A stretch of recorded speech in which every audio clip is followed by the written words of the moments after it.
Welcome to Indy's Real Estate Gurus. I'm Rick Ripma, your hardworking mortgage guy, and I've been in real estate and mortgages for over 34 years. I've helped over 5,300 folks finance their homes. My team and I believe in custom tailored loans, not the one-size-fits-all approach. We believe there is a right mortgage for you, and we believe we are the team to deliver it. And Arnold, part of Rick's hardworking mortgage team. I'm in the financial industry for 15 years, helping customers rebuild their credit to get the best possible interest rate. I also have a passion in helping you secure your overall real estate dreams. And if you're anything like me, pay your home off even faster. And for up-to-date information on Indy's real estate market or mortgages, go to hardworkingmortgageguys.com. That's hardworkingmortgageguys.com. There you can find all of Ian's Mind information, or you can give us a call at 317-672-1938. That's 317-672-1938. And today we have Beckie Schroeder with FC Takarad. Thank you so much for joining us. Thank you for having me. You've been in the business quite some time, and you've done phenomenally well. And we're really looking forward to hearing your story and a little bit about you. We love to start with before real estate. If you can remember back that far. Oh, yeah. It's challenging sometimes, but yes, I can get there. It is for me. So what did you do? Where'd you grow up? Where'd you go to school? I grew up in Troy, Michigan. Moved there when I was 2 with my family. Grew up there. Grew up playing sports. I was definitely a tomboy growing up. And played sports throughout high school as well. And went to Athens High School in Troy, and then left there and went to school down in Florida. That's a big difference. Yes. Well, I had my husband actually at the time we were dating, and that it didn't work out, and we split up. And I said, if I'm going anywhere, it's going to be down somewhere nice. So, and they had a great education program. I went to USF, University of South Florida in Tampa. I wanted to get my education degree. As you've heard many times, a lot of teachers end up as realtors. So you make great real estate agents. Yeah. Teachers make great real estate agents. I think we're just comfortable. You have to be in front of a group of people all the time. And, yes. And you teach. You know how to educate people and help them understand, and you also know how to keep people calm and kind of deal with a lot of different situations. Yes. That is very true. Very true. So, but yeah, that's, I grew up, however, my parents did divorce when I was 13, and it was just my mom and I. My brother actually moved with my dad out of state. Oh, wow. So that was an adjustment. My mom was a hard worker. She was gone a lot. She was a nurse, and you kind of have to fend for yourself. So you grow up real quickly and you work. You know the value of $1 because there's not a whole lot of money. And, that was carried on from my mom, who grew up without a father as well. My mother's father, my grandfather, died when she was 5. My grandmother never remarried, but she had to work. Wow, yeah. So that's kind of in our genes. We're just...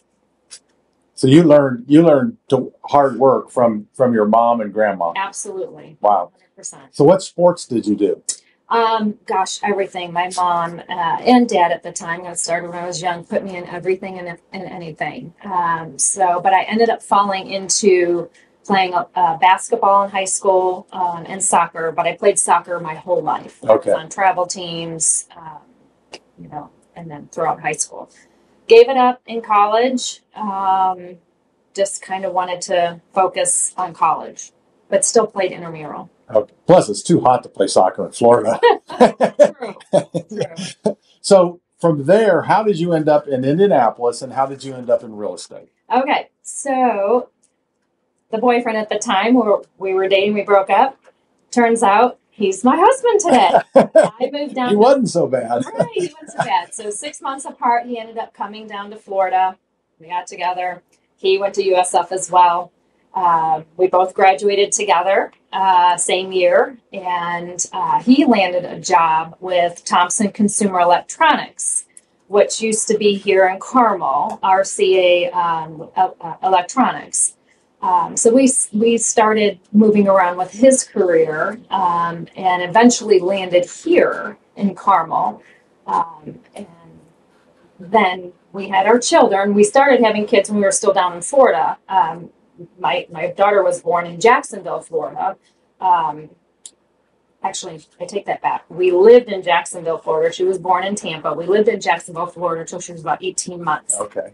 Then we moved up here with Thompson. Okay. My husband worked with Thompson in Jacksonville, and then we had my son here in Indianapolis.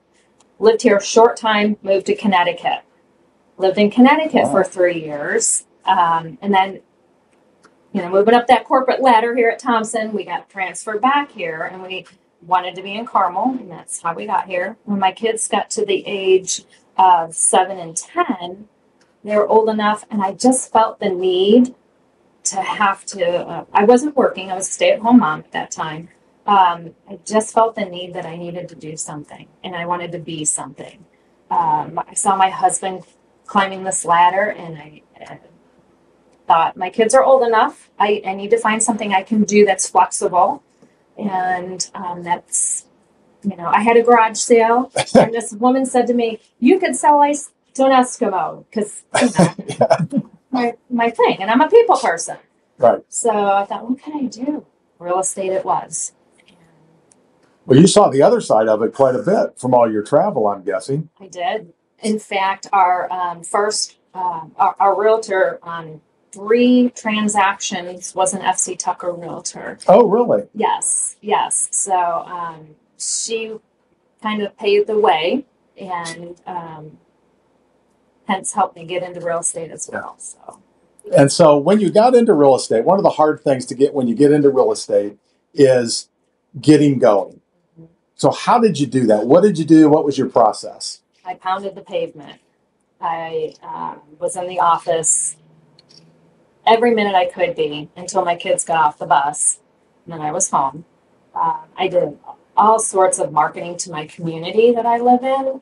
I would do social committee. I was on my HOA board. I really focused heavily on my neighborhood, giving them information that was beneficial.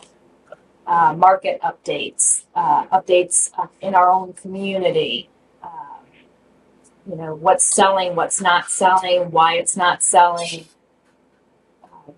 Doing the open houses, just really putting yourself out there.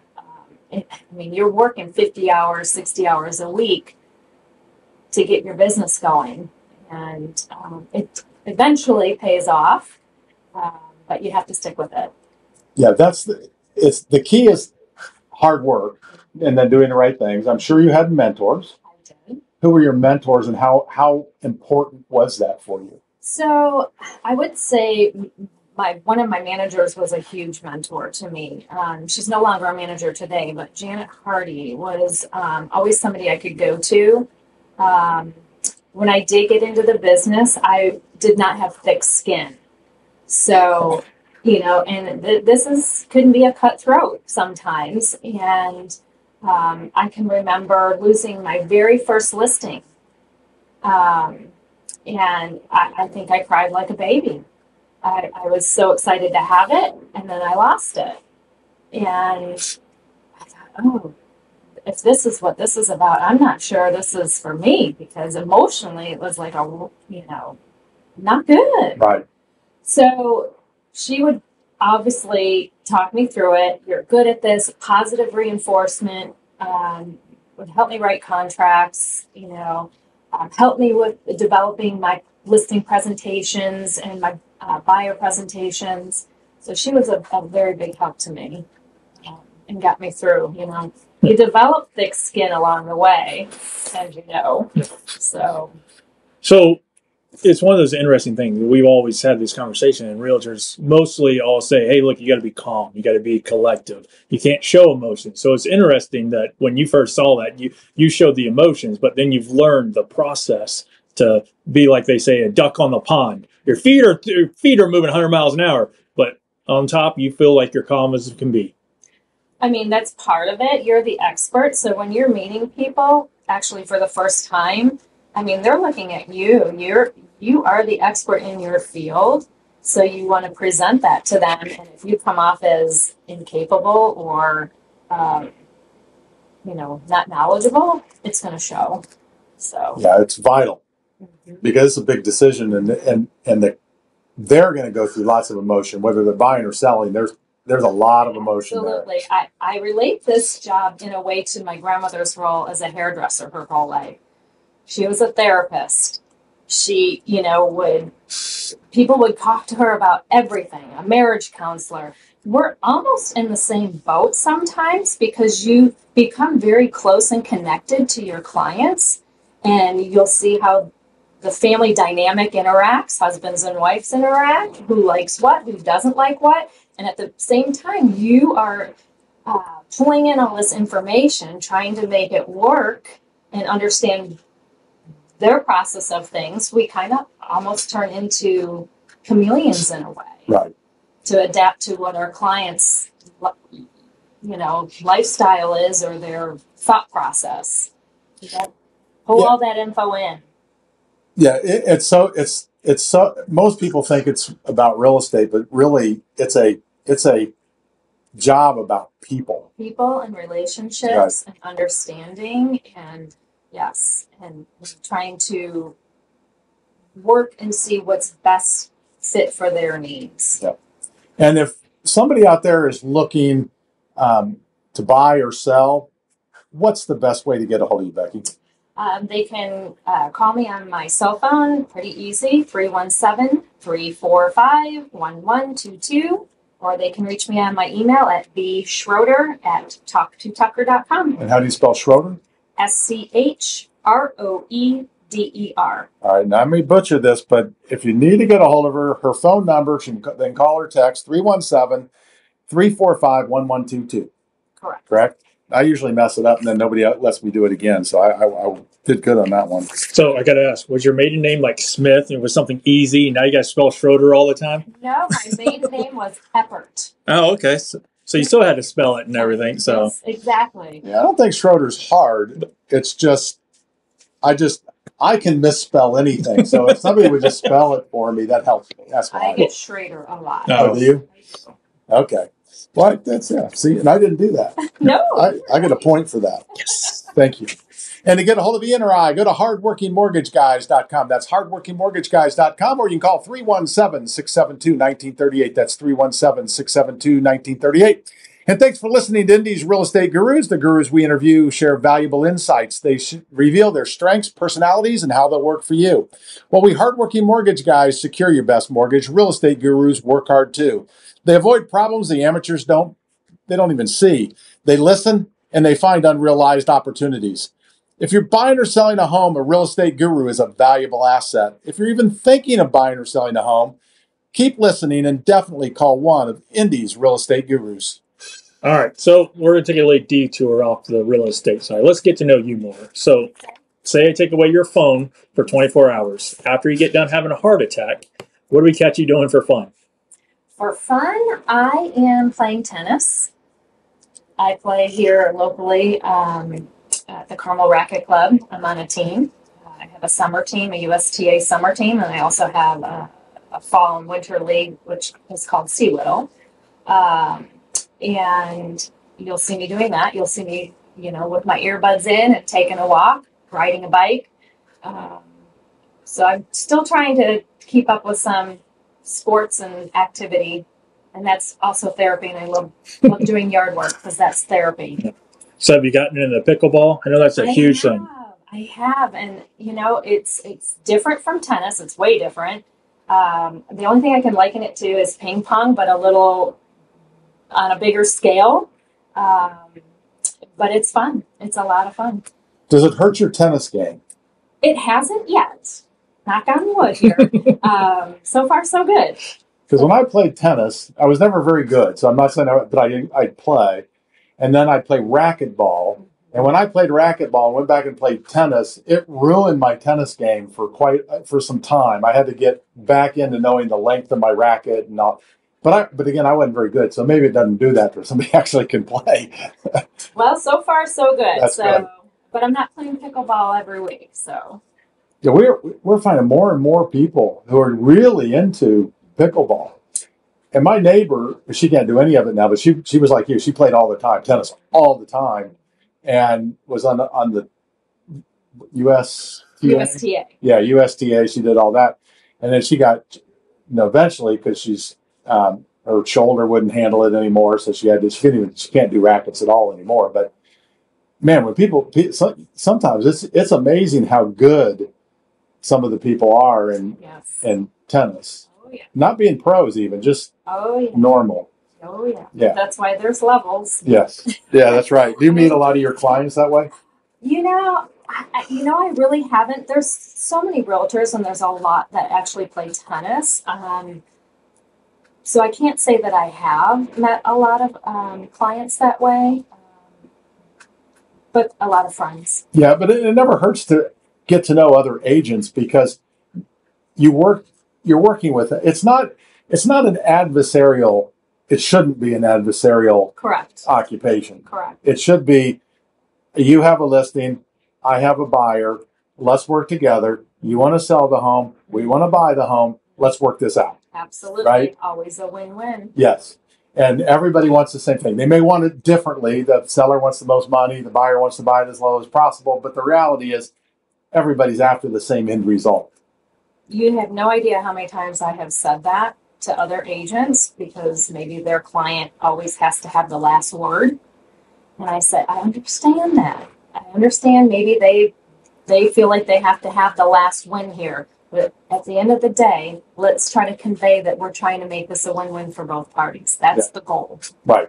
Yeah. You both want the same thing. Hey, win-wins at the end. Sign on the dotted line. That's right. Yep. You can sign last. I don't care. Let's go.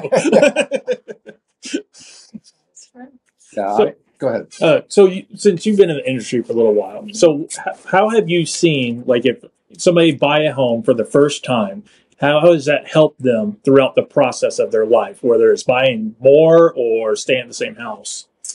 How does it help them in the process of their life? In their life, like financially, mentally. Oh, by buying their first home? Oh, well, obviously investing in your future is investing in yourself. By buying a home, you're basically paying yourself over the amount of years that you live in this home, whereas versus renting, you're not receiving any benefit from that. So I think what you're trying to say, is it beneficial to, as a first-time home buyer, buy a home? Right. And the answer would be absolutely. Yeah. If there's a way to afford that, absolutely. Your house is going to appreciate over time. You're going to be sending in a monthly payment that is going to be, gaining value and reducing what your principal is. Yeah. So when you go to sell, you're still going to recapture some of that back, versus renting it. Again, it's just, you're saying bye-bye every month. So if there's a way to buy, absolutely buy. Yeah. And it doesn't have to be in fact, it's probably not going to be your dream home, right? Your first home is a stepping stone. And maybe if you're lucky, it is your dream home. But for most people, it's not. Correct. But the value, it by buying the house and the equity that you get from the house, not only the increase in value, but as you pay your mortgage down, as you were talking about, you get a house, and maybe the next time, just made up numbers, you have $100,000 in equity that you have that you can now bring to the next home. Exactly. That means you can buy a lot nicer home, and you work your way up. Correct. I remember I sold new homes for a builder for 11 years. And how many people would come in and they think they're buying their dream home? And it's like, no, this is a stepping stone. Well, for a lot of first-time home buyers, coming from an apartment or coming from a college apartment or dorm or fraternity, and they buy their first home, it is like buying a McMansion to them. Yes. And the pride and ownership. Wow, I have just purchased my very own home. So they do think that it is, and rightfully so. Wow, I have earned this amazing home. Yeah, it's different mentally for a homeowner than it is for a renter. Oh, 100%. So that matters. I have rentals, so I do know. Yes. Yeah. The difference. How many rentals do you have? We have, 4. 4? Yes. Yeah, that's awesome. I think that's a huge, I had a we had a financial planners on the show, and it's one of the things they said. Well, if they're in real estate, one of the things they should do to invest in their future is buy real estate, right? Absolutely. That's what they know. I wish I did it a lot sooner than I did. Yes, it's amazing how many agents have done it, but also how many haven't done it, right? Yep. So you actually then you can help people who are looking to buy rental property. You can help people who are looking to buy primary residence. Now, do you have a team? I do have a team. I have 3 other team members. And strategically, it's great because one of my team members lives on the west side of town. One lives downtown, and the other here is young, just going to finish through the Kelly School of Business, but wanted to become a realtor. So really excited about that. He just recently joined. Denisa Weber, she's been selling for about 5 years, I believe now. So, and she's on the west side. And then Jeff Schaefer, he lives downtown. And then Abir Jermaine is here locally. He's So you got it covered. I do. It's kind of nice having the team. You know, if something's going on out west and I can't get to it, I've got my team member. Downtown, I've got a team member, and vice versa. We all kind of, you know, try to help when we can, especially the vacation time. That, Yes. you know, we all need a vacation. Yes. Yeah. Now, I think it's really cool you have somebody who's still in college. And we've talked to other people who have, like John Kramer, we talked to John. He had the person's a partner with him now, but when he first started, he was in college. And it's amazing how well that can work out. And we've had other people. She started in real estate at 18. Her husband started at 21. I mean, you can definitely do it when you're young. Yes, you can. But you know what they need? I'm sorry, go ahead. No. They just don't have they're still living at home maybe, and they don't have the expenses. Right. Or family that they have to provide for when they're getting into the business later. Yes. And it's vital, I think, that they have a mentor. Absolutely. And they're on a team. Absolutely. Like you. I think that's important. 100%. And when I got into the business, this team thing did not exist. Had it existed, I think I probably would have gone that route to get started.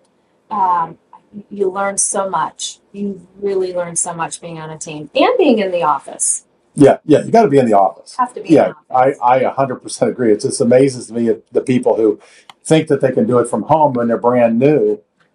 Not going to happen. No, you can't do that. It's a revolving door of people coming and going out of the industry because they don't do the right things. Yeah. So what would you say your superpower or superpowers are? For me, I can't be who I am if I'm not upfront and honest with my clients. If I walk into a house and I know that it's not presentable, I'm going to gently tell them to, maybe they need to do this. They need to remove some of these items. They might need to paint a wall. They might, I'm just brutally honest with my clients. And maybe to a fault, but I think that when you're hiring somebody to do a job and to get them the highest possible sales price they possibly can, you have to hone in on your skills and let them know what they need to do in order to be successful in their real estate goal.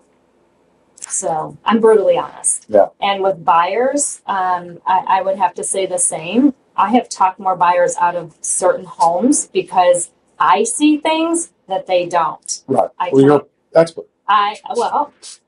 No, she's a guru. Love it. I just feel that it's what I owe. It's my duty to them as a realtor to give them my honest opinion, advice. I would never want somebody to invest in something that they are going to regret down the road. Right. I would want the same for me. I would want the same for my children. And I would say that's my biggest asset. I think that's huge just because, I've experienced it when my wife and I were looking for a home because we were at that time, we're first-time home buyers, so we didn't know what to look at. I mean, let's be honest. It's like a kid getting into a car for the first time. What are they looking at? Oh, does the stereo work? Right. You don't know what you're looking at. By having a real estate agent that will tell you, hey, look, this house looks good, or hey, just so you know, I just saw the windows. You're going to have to replace almost all these windows. Absolutely. 100%. The first thing we're doing, we're walking up the house, I'm looking at the windows. Okay, these are original wood windows from the 70s. They've been patched a million times. So just know, if you're here for a while, you will be replacing these windows unless it's a negotiation. Again, that's what they're looking at you for. Right. You have to have that expertise. It helps immensely. And it's one of those things where having time in the business and have done a tremendous amount of transactions makes a big difference.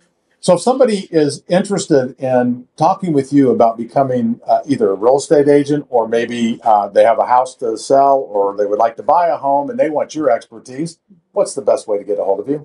They can call me at 317-345-1122 or reach me via email at bschroeder@talktotucker.com, and that last name is spelled Schroeder. And to get a hold of Ian or I, go to hardworkingmortgageguys.com. That's hardworkingmortgageguys.com. You can find all our details there. Or you can give us a call at 317-672-1938. That's 317-672-1938. All right, and now we'll get into the question of the week. And the question of the week is sponsored by, hey, Rick and I, the Hardworking Mortgage Guys, where we believe in helping and supporting you and your realtor by sending constant updates. We don't like living in a black hole, so we do not allow you to live in a black hole. All right, so here's a tough question. What was your first car? Oh my gosh, my first car was my grandmother's white Grand Prix hand-me-down. It had red interior, and it had some big rust spots on it. So what I did, because I didn't like those rust spots, I'm always thinking outside the box. We had some leftover paint in our garage from something that was white. I painted those white spots so it didn't look like I had these big rust spots on my car. But that's a good car.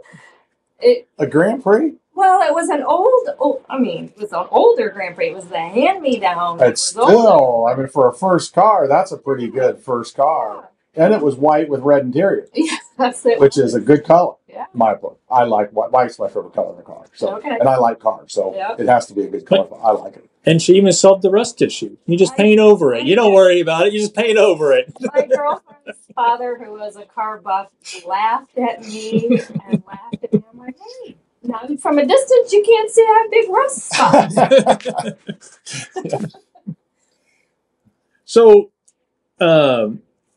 So when you're hiring these people, so let's go into what type of traits do you look for? Are there certain things that you're like, hey, this is the type of people I seek out? Personality, trustworthiness. I want to make sure that they know what they're doing, obviously. Minor details. So that's important.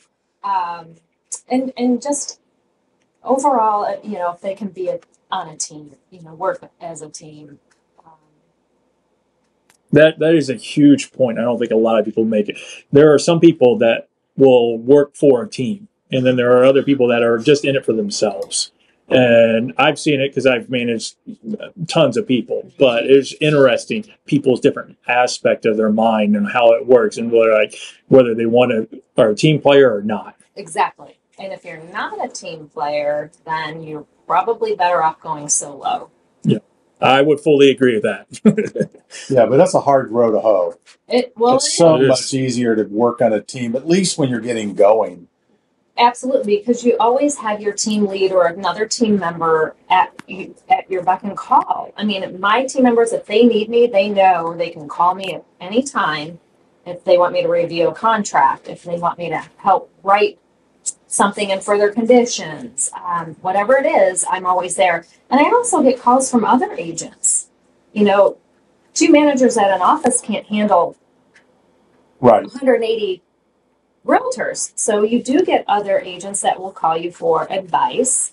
But being on the team, that's part of being on the team, and being a team lead is being able to help your team members. in the same respect. And there's so much that you learn by doing a lot of transactions, but there's always things that come up that even like I've been doing this a long time, but there's still things that come up that I go to my underwriters for. Yes. Because first of all, I don't know how it is for you, but for us, things change Daily. right. So you gotta talk to somebody who actually knows what the change might be today. Absolutely. I have called other colleagues, seasoned colleagues, for advice. I mean, it's part of real estate. This business changes daily. Contracts change all the time, and you have to be up to date on that and know how to fill them out appropriately. Yeah, I have found that one of the things that hurts me because of how long I've been in the business is I remember that's how it is. And then it changes and nobody tells me.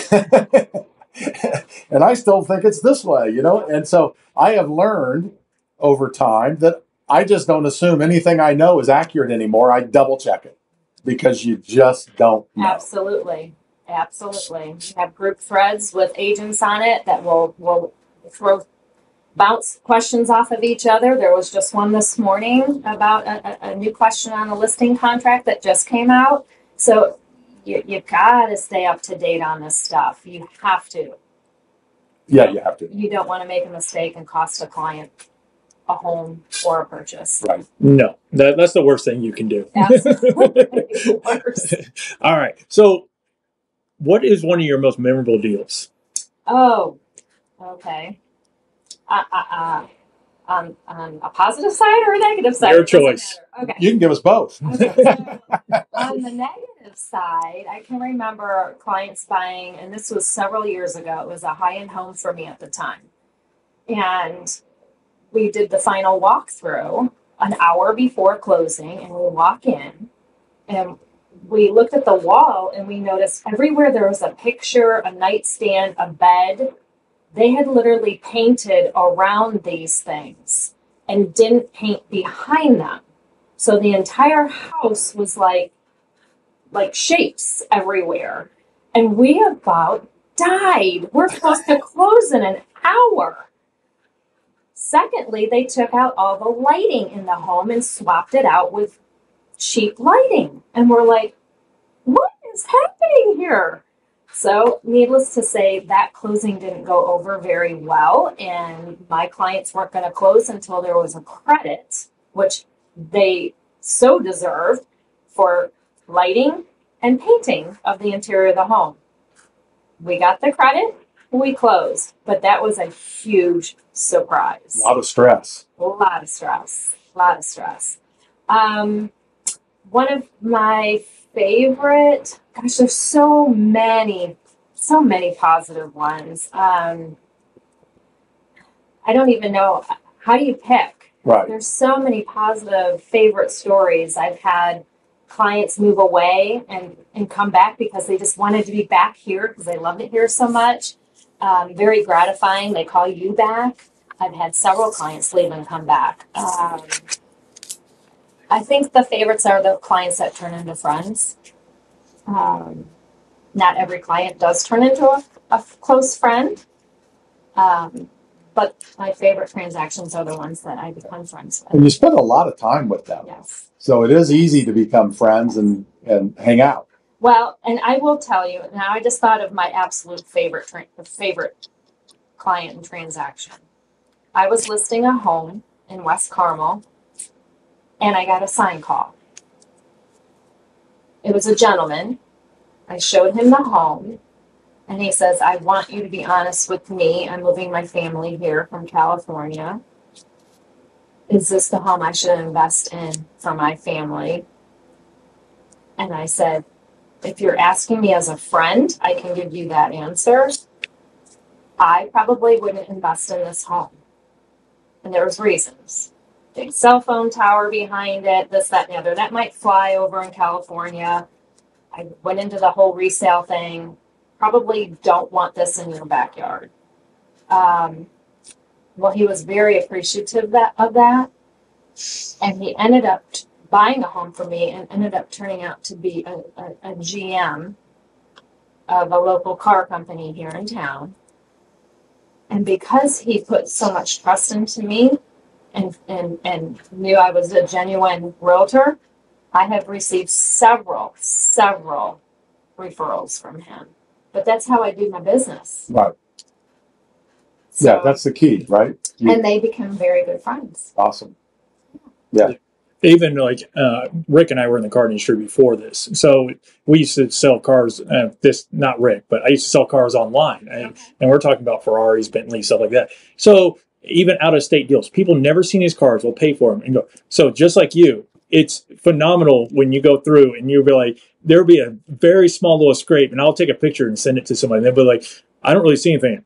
I know you don't see it, but I see it. Right. I wanted you to know this. You don't realize those people love you for that, and I guarantee that's why that guy has sent you numerous customers. And I have to sleep at night. Yep. You know, and I have been to seminars where they'll say, "Someone wants to write an offer, let them write, and shut up, collect your check." I'm like, I can't do that. I yes, if the house is great and they want to write the offer, I'm all for it. I'm going to back you on this. I'm going to do the best I can to get you this deal done. But if I know in my heart that they're making a mistake and there's things that they're going to regret and resale-wise, can't do it. Yeah, especially if you want to be in business for a long time. Think about it. I mean, it's realtors, even just like us, it's all about referrals. Mm-hmm. I mean, that's how you build your client base. Yes. And guess what? Once somebody starts referring you, not only will they stay with you, but those other people, when you take care of, they stay with you. So when they move, they contact you. They don't contact anybody else. Exactly. Exactly. That's the name of the business. I had a customer when I was selling new houses for the builder, and they were spending the most amount of money in the community. And they said, "So what are we doing?" I said, if you're gonna buy this house and stay in it forever, then you're probably fine. But if you're not going to stay in it forever, you're spending too much money in this neighborhood. Okay? They said, "We're going to be in it forever. We want the house." So they spent more than anybody else, quite a bit more than anybody else in the neighborhood. 5 years later, I was in another community. He walked in, and he goes, "Well, we got divorced." And he goes, "And you told us, you told us." You know, it goes a long way because they don't blame you. My philosophy is, my job is to educate you. If you decide based on all the information you still want to go ahead and do that, you can do it. But I have to have it, like, I have to be able to sleep at night. I have to make sure they understand the ramifications. Yes. You know, we do it a lot right now with interest rates, you know, because rates are up. Right. Now, rates are up over what they were a year and a half ago, 2 years ago. The rates are down from over time, right? Yes. They're not up all over. But you've got to watch. We have to watch what's going on in the rate market so that we make sure that they're getting the best advice we can give them. But ultimately, it's not my decision on whether they lock or not. It's theirs. You can present it. Yes. They make the final decision. That's right. Same in real estate. You can present it. At the end of the day, if they still want to move forward with something, yes, you put your hat on and you do what you're supposed to do. Yeah. And I think when you say they say just make the offer, I think that's the thing they're missing. Is, okay, if they want to do the offer, that's fine, but you better educate them. If you see things that are going to be, "Hey, I just want you to notice this. I want you to notice this. Are you sure this?" That makes total sense to me. We had an agent on, and there's been several people who've said it, but I thought it was great. They said, "Well, if somebody starts to fall in love with the house and that's what the one they want to make, I want them to sell me on that. I want them to sell it to me." Yep. Because I want to make sure. Why you love it so exactly. much. Yeah. Because it is easy. I mean, I'm sure you have this. People walk in the first time and they fall in love with the house. Mm-hmm. What happens when they come in the second and third time? Does it change things at times? Well, you always see things differently on a second visit. You know, we haven't been able to do that much in the last so many years. I mean, it's getting better now. Right. But people were buying homes sight unseen. Well, I wonder if there's a lot of regret. You know, you've heard about the no inspections over the last several years. That's catching up because and lawsuits are happening. But I think you definitely see more if you can visit the house on more than one occasion. You don't see everything. Everything looks great the first time around. And you start looking a little closer. So if there's a way to see something twice, I think it's beneficial. Yeah. We generally don't recommend you get married after the first date, right? Yes. And that's kind of what it was. They had to marry the house right there. I had one client look at one home one time. They were brand new clients, first time home buyers. And we went in the first home, they wanted to buy it. I'm like, wait, time out. We have only seen one home. How do you know this is the home? We have nothing to compare this to. Nope, we're sure this is the home. I'm like, I literally tried to talk them out of it. I wanted them to see more. Well, they bought that home. They're still there today. It's been several years. It worked out. Right. Yeah, some people do. My wife and I are that way. If we both agree on something, it's because, it's like, okay, that's the right thing. And it could be the first house. I would still have trouble buying the first home. I'd still have to go look at a few others just to make sure. Me too. I probably want to look at 5, 10 before, okay, now I know exactly what I want, what I'm looking for. Yeah. Yeah. But some people just know. So what would you consider one of the major misconceptions about being a realtor? Oh, geez. That all we do is drive around in fancy cars and open doors and get to see pretty houses. That is farthest from the truth. There's tons of paperwork, tons of phone calls you have to make, follow up with title companies, mortgage lenders, appraisers, meet contractors, review contracts. I mean, you're getting text messages, phone calls, all hours of the day, even into the night, early morning. You give up sometimes your nights and weekends and your family time. So it's a demanding occupation. It can be a stressful occupation. It can be a roller coaster. It's an occupation where you don't get paid until you get to the closing table. I know every experienced realtor has had the transaction where they've worked for 6 months and all of a sudden it blows up. And maybe the people don't buy a home, or someone loses their job, they don't buy a home, and you're like, oh, I just worked this long and now I'm not getting a paycheck. So it's not all, glitz and glam and roses that most people think it is. Yeah, ours is the same way. Mm-hmm. You get paid if you get closed, right? That's the only time, and you never know. And I think the interesting part of what we both do is that we have freedom, kind of. Kind of. Yeah. So if we decide, you know what, I need to go to the store, I can go to the store and do what I want to do in the middle of the day, unless somebody calls me. You kind of have to do that. Yes. You're forced to do that. My business, I probably shouldn't, but I always put my clients first.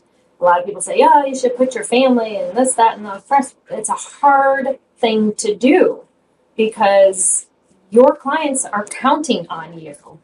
If someone wants to see a home in 15 minutes and I'm getting ready to put dinner on the table, guess what? I'm eating later and my family's going to eat without me. I know that sounds wrong, but that is what is expected.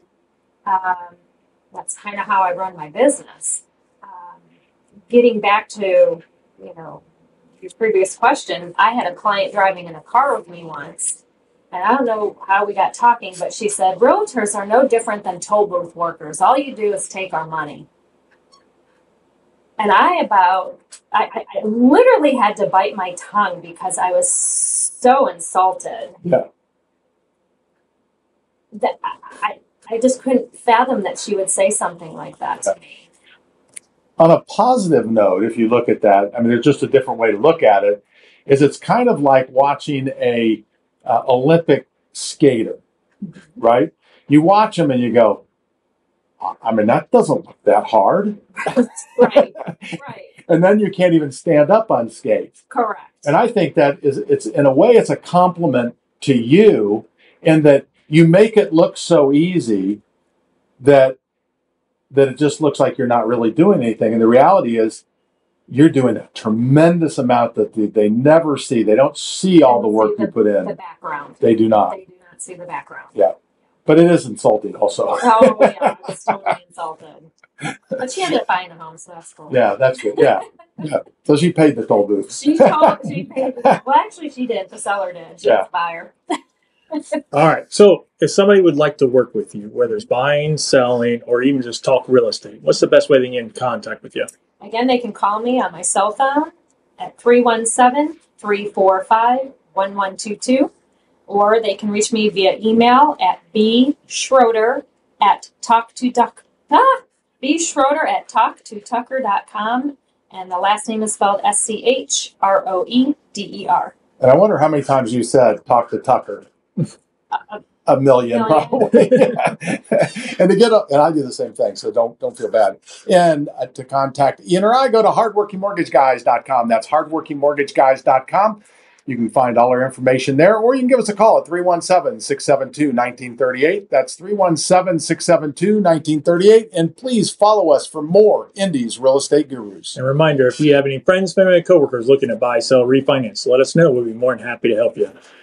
Becky, thank you for joining us on our show. It's been a pleasure having you on. Well, thank you both for having me. Branch NMLS number 33041. Rick Ripma's NMLS number 6645890. Ian Arnold's NMLS number is 1995469. Equal housing opportunity. Some restrictions apply.